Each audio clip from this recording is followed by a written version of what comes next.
que Dios le ha proporcionado. Nada tiene fuerza por sí mismo. Nadie puede levantarse más de lo que Dios le permita levantar. Es más, la Biblia nos enseña que el Señor es el que quita y el que pone. Hay momentos en los que Dios necesita a un bárbaro y a un criminal como Nerón. ¿Sí? ¿Cómo no? Hay momentos en los que Dios permite que se levante un Nabucodonosor, pero cuando no le hace falta, Dios lo quita. Hay momentos en los que Dios tuvo que necesitar a un Poncio Pilato, porque si no hubiera habido un Poncio Pilato, seguramente muchas profecías nunca se hubieran cumplido. Pero hoy en día a nadie se le ocurriría ponerle a su hijo Poncio Pilato, pero Jesús le han puesto los padres a muchísimos hijos, porque Poncio Pilato ya ni se habla prácticamente de él. Dios es el que controla la historia, el que maneja los políticos, el que maneja la naturaleza, incluso hasta el diablo tiene que pedirle permiso a Dios para cada una de sus actuaciones.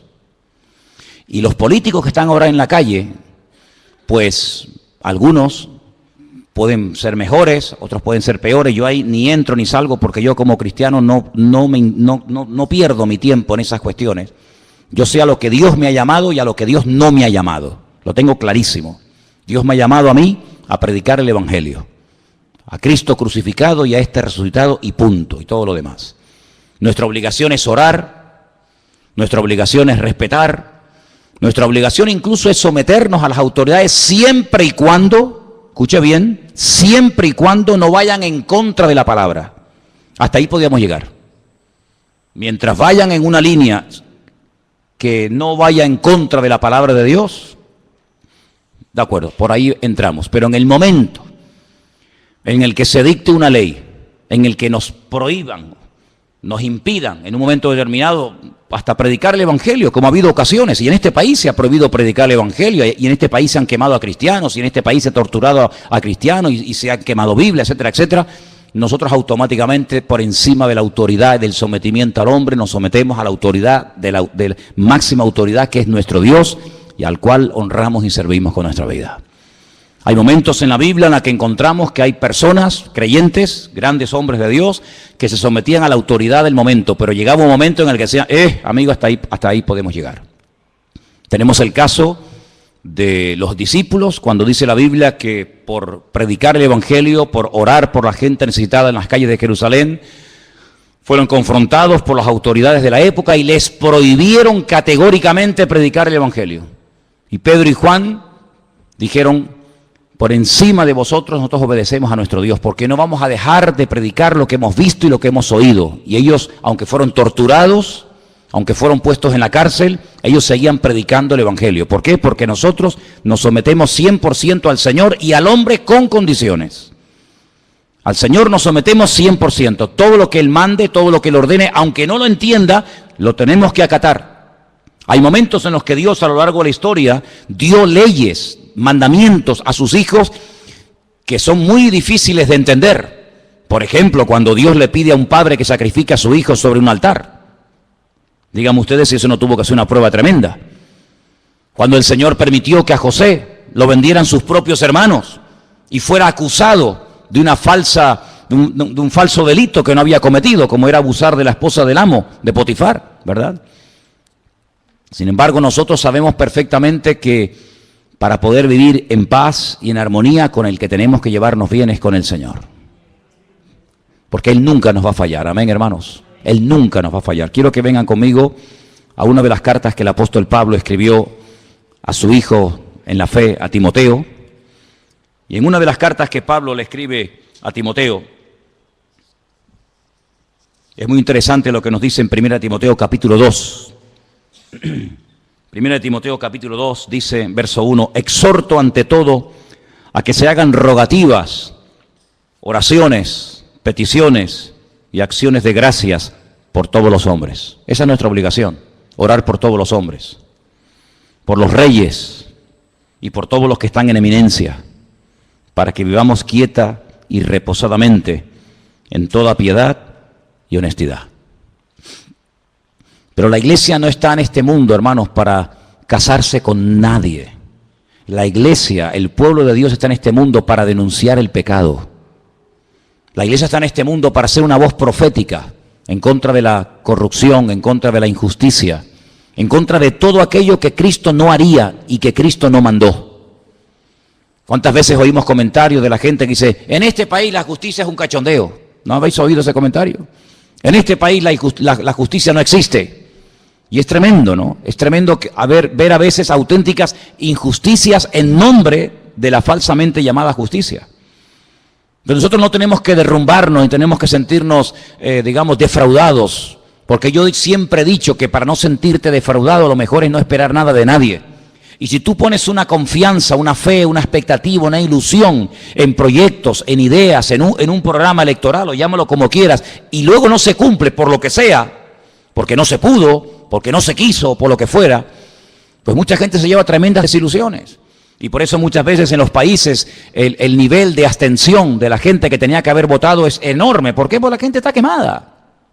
La gente pasa de todo, porque saben que muchas veces por ilusionarse con un proyecto político, con una persona, con un grupo, a la larga pues te puedes llevar una desilusión tremenda. Pero nosotros ya hemos aprendido la lección de la historia. Para nosotros esto no es nada nuevo, hermanos. Sabemos en la Biblia que las cosas son tan cambiantes y que en una hora todo puede cambiar y ser completamente diferente.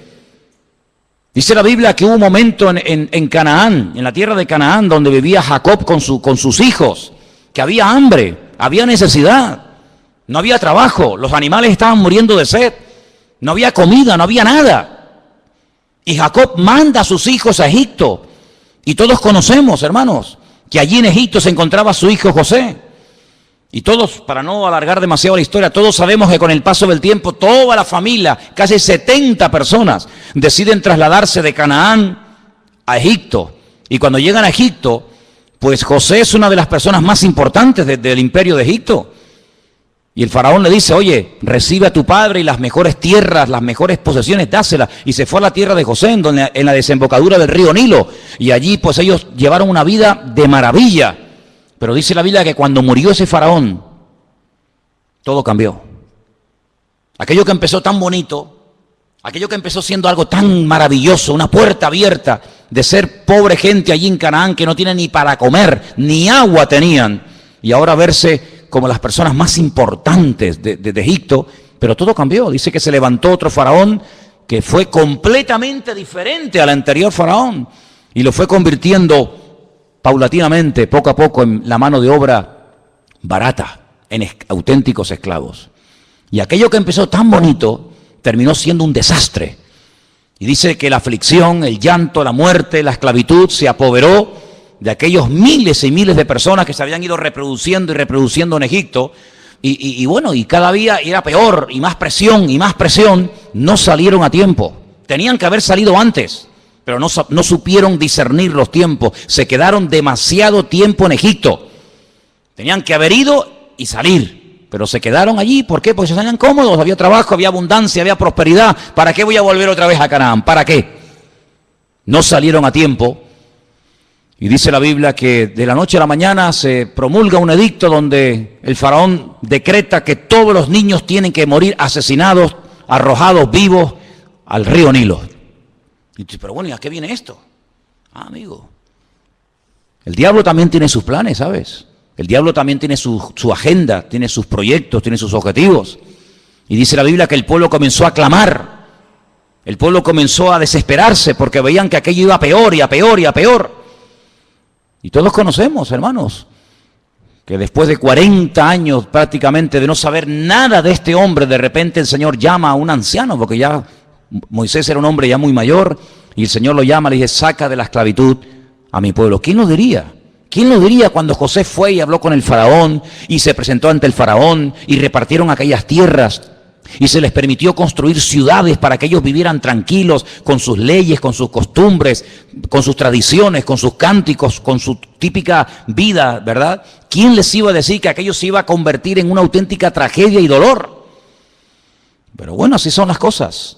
Y tuvieron que aprender que poner la confianza, poner la fe en el hombre es lo peor que una persona puede cometer en esta vida.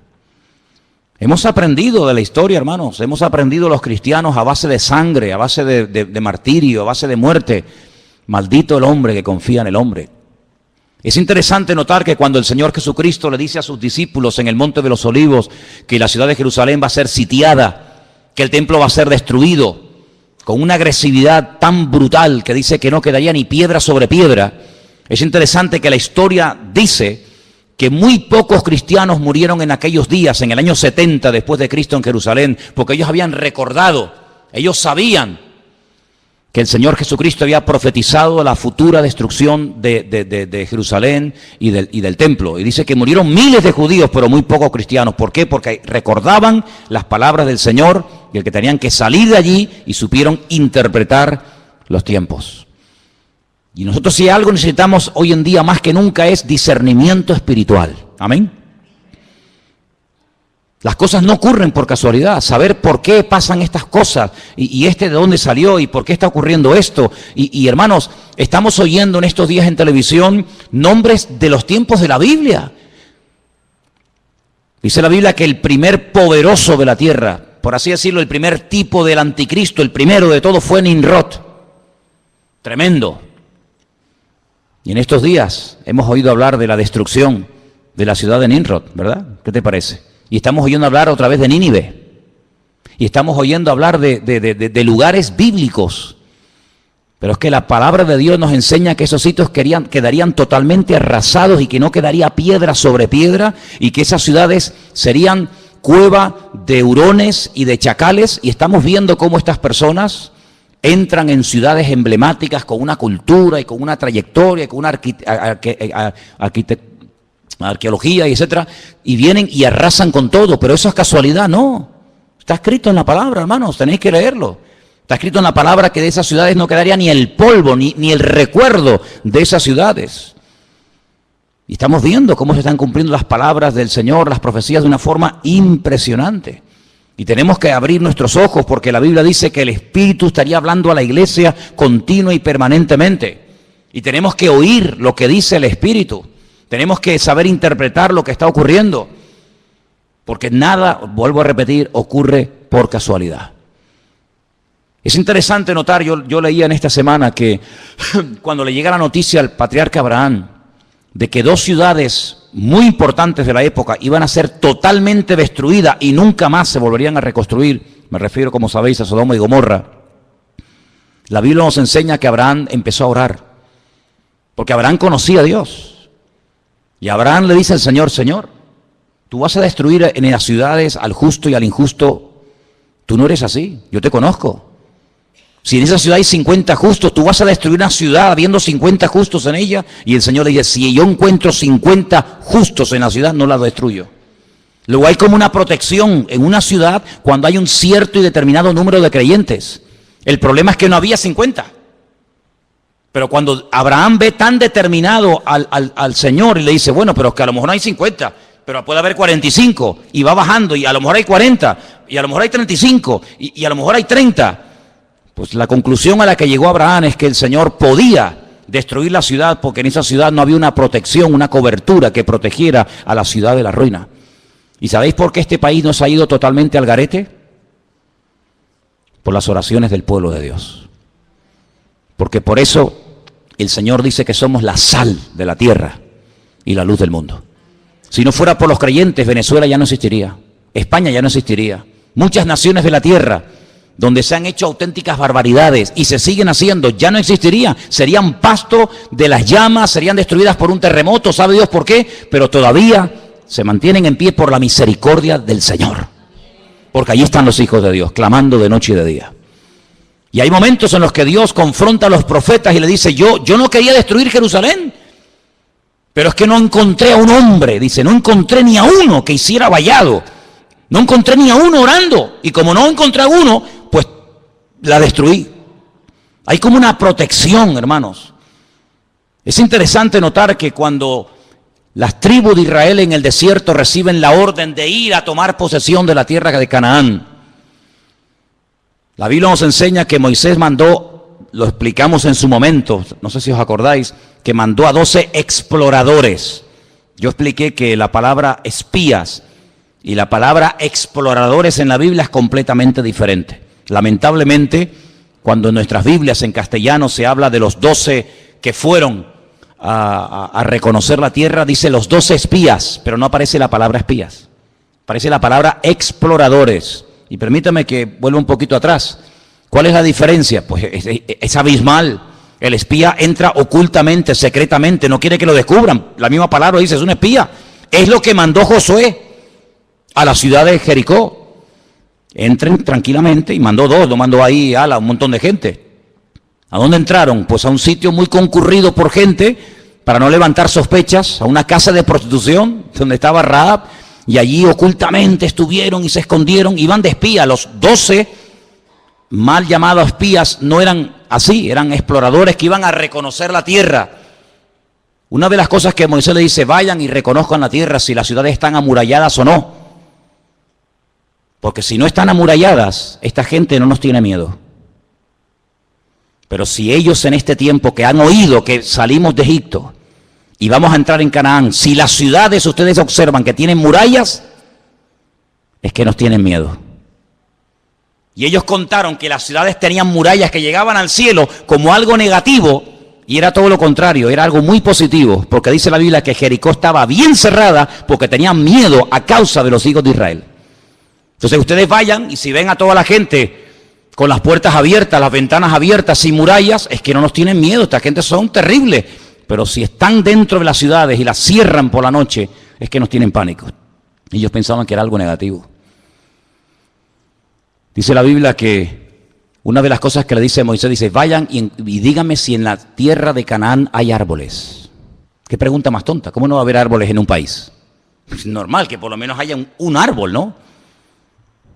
Pero es que la palabra árbol en la Biblia es sinónimo de hombres. Por eso empezamos el culto cantando el Salmo 1. Bienaventurado el varón que no anduvo en consejo de malos, ni en silla de escarnecedores se ha sentado, sino que en la ley del Señor medita de día y de noche. Será como árbol plantado junto a corrientes de agua. Porque Moisés sabía perfectamente que si en el país de Canaán había árboles, había personas arraigadas, cimentadas en la palabra, Canaán no podía ser tomada. No podía ser destruida, porque el creyente protege el lugar en el que vive. Aunque el vecino no se lo merezca, aunque la autoridad esté corrupta, por el hecho de haber presencia de creyentes, el Señor protege y bendice ese país. Así es. Pero cuando volvieron dijeron, sí, no vimos árboles, entonces podemos atacar y destruir el país. ¿Qué te parece? Así que tu presencia, mi presencia, la presencia de todos y cada uno de nosotros, protege a esta nación. Y lo que esta nación necesita realmente es un arrepentimiento genuino delante del Señor. Desde el rey hasta el último que quiere entrar, que hagan una convocatoria y que pidan perdón delante del Señor, porque ninguno de los políticos, ninguno de los que están en estos días hablando en televisión y se entran y salen y nos entrevistan, ninguno menciona la palabra Dios, perdón, arrepentimiento, Biblia, reconciliación, ninguno. ¿Cómo voy a poner mi confianza en un hombre que no habla de Dios para nada? Cambio, pero ¿quién puede producir cambios sino solamente el Señor? Porque los cambios que produce el hombre no me sirven, pero los cambios que produce el Señor permanecen para siempre. ¿Cuántos dicen amén? ¿Cómo podemos hablar de esperanza y de ilusiones y de una nueva expectativa? Pero ¿en base a qué? ¿En base a qué edificamos nuestra fe? ¿En base a qué esperamos algo nuevo? En base a las promesas de Dios. Dice que como las promesas de Dios son sí y amén en Cristo Jesús, nosotros esperamos cielo nuevo y tierra nueva. Pero tenemos la confianza en la base de la palabra de Dios. Pero ninguno menciona a Dios para nada. ¿Y cómo pretenden gobernar sin Dios cuando Él dijo, separados de mí, nada podéis hacer? ¿Cómo pretendemos llevar un país por el buen camino? ¿Cómo pretendemos llevar a la juventud de esta nación por el buen camino? ¿Cómo pretendemos que haya paz, que haya justicia, que haya reconciliación, que haya trabajo, que haya prosperidad sin Dios? Es lo que le dijo Satanás al Señor: si postrado me adorares, te daré todos los reinos de la tierra. Es pan sin Dios. Ya muchos propusieron pan sin Dios, ¿verdad? Pero nosotros solamente os digo algo, hermanos, tenemos que orar para que nuestra fe no decaiga en estos días, para que nuestra confianza esté puesta en el Señor. Porque verdaderamente, hasta que en este país no haya un reconocimiento y un arrepentimiento delante del Señor, no habrá un verdadero cambio. ¿Nosotros por qué hemos cambiado? Porque el Señor nos cambió. ¿Por qué seguimos cambiando y tratando de mejorar? Porque el Señor pone ese sentir en el corazón. Pero ¿cuántos políticos son ateos? ¿Cuántos políticos aprueban la homosexualidad, el lesbianismo, el aborto? ¿Cuántos? Todos somos iguales. Mentira. ¿Cómo que todos somos iguales? ¿Cómo va a ser igual un hombre que una mujer? ¿Cómo va a ser una mujer igual que un hombre? ¿Cómo va a ser igual un anciano que un niño? ¿Cómo va a tener los mismos derechos una persona que es un vago, que no ha trabajado en su vida, ni quiere trabajar, ni quiere cambiar, sino quiere vivir del cuento? ¿Cómo le voy a quitar yo a este, que es una persona que ha trabajado, ha sufrido, ha sudado la camiseta, y se lo voy a quitar a este para dárselo a este que es un vago? ¿Pero por qué? Cuando la Biblia dice, esfuérzate, esfuérzate, esfuérzate, y Dios es galardonador de los que le buscan, y el que no le busca, pues no te galardona, hijo. Pedid y recibiréis. ¿Pero por qué recibo? Porque he pedido. ¿Y por qué he hallado? Porque he buscado. ¿Y por qué el Señor me bendice y me prospera? Pues porque hago lo que Él manda en su palabra. Dijo el Señor, ¿queréis ser mis amigos? Claro, pues haced todo lo que yo os digo. Es decir, sin obediencia no puede haber bendición. Querer los panes y los peces, pero no quererlo a Él, es una temeridad y es un insulto al amor de Dios. Y la gente quiere la bendición, la gente quiere los panes y los peces, la gente quiere lo bueno, pero no quieren pagar el precio. Y el precio, ¿saben cuál es? Sometimiento a la ley de Dios. Qué bueno sería que la gente dijera, bueno, nuestro programa electoral, ¿qué proponemos? Lo que propone la Biblia. Ese es nuestro programa electoral. Amaos los unos a los otros, perdón, poner en práctica las leyes económicas, que las leyes económicas de la Biblia son perfectas, perfectas. Se evita la usura, el abuso, la vagancia. ¿No dice la Biblia, el que no quiere trabajar? ¿Qué dice la Biblia? Que no coma. Pero sin embargo, ofrecemos los panes y los peces a cambio de nada. Amados hermanos, estamos viviendo tiempos de cambios, tiempos extraños, tiempos donde ahora hace calor y al día siguiente nieva. Pero ¿cómo es posible que hoy estemos a 32 grados y mañana salga en televisión que en ese lugar donde estaban pasando ayer calor haya nevado y estén con sensación térmica de bajo cero?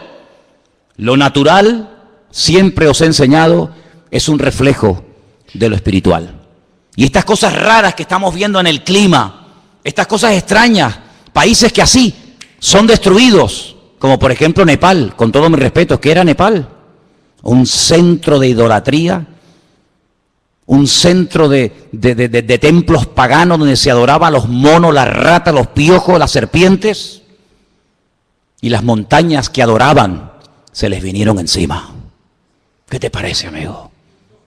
Es que tenemos que ver el trasfondo espiritual de las cosas. No nos alegramos con la muerte de nadie, dice la Biblia. El Señor quiere que todos procedan al arrepentimiento, que todos busquen del Señor. Pero hermano, cuando ocurren ese tipo de tragedias en ciertos y determinados lugares, oye, veamos más allá. Es que se rompió toda la arquitectura. ¿Pero qué arquitectura me estáis hablando? Templo al dios mono, templo al dios rata, templo al dios piojo. Eso tenía que haberse destruido hace siglos. Siglos tenía que haberse destruido, pero no. Tremendo. Países que no han levantado cabeza. Países que siempre han estado y estarán siempre en la miseria más absoluta. ¿Por qué? Porque le han dado las espaldas a Dios. Y los misioneros, lean la historia de la iglesia, y los misioneros que antaño iban a ese lugar a predicar el evangelio, los colgaban, los crucificaban, los empalaban, los quemaban, y así les ha ido. El profeta Jonás fue a Nínive, dijo, de aquí a 40 días, dice el Señor, Nínive será destruida. Y Nínive no fue destruida, ¿sabéis por qué? Porque se arrepintieron.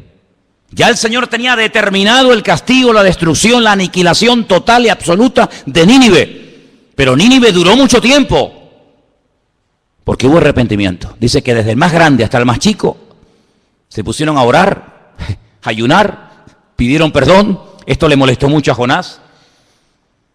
Jonás era un predicador muy extraño. La gente se convertía y se enfadaba. La gente pedía perdón y se enfadaba con Dios. O sea, yo lo sabía que se iban a arrepentir y tú los ibas a perdonar. Claro, claro, ¿verdad? Pero ¿qué ha sido de esos países? ¿Qué ha sido de esos lugares donde antaño se predicaba el evangelio? Pues centros de idolatría, de paganismo. ¿Qué es lo que ha traído el Islam al mundo? Miseria, Eso es lo que ha traído el Islam.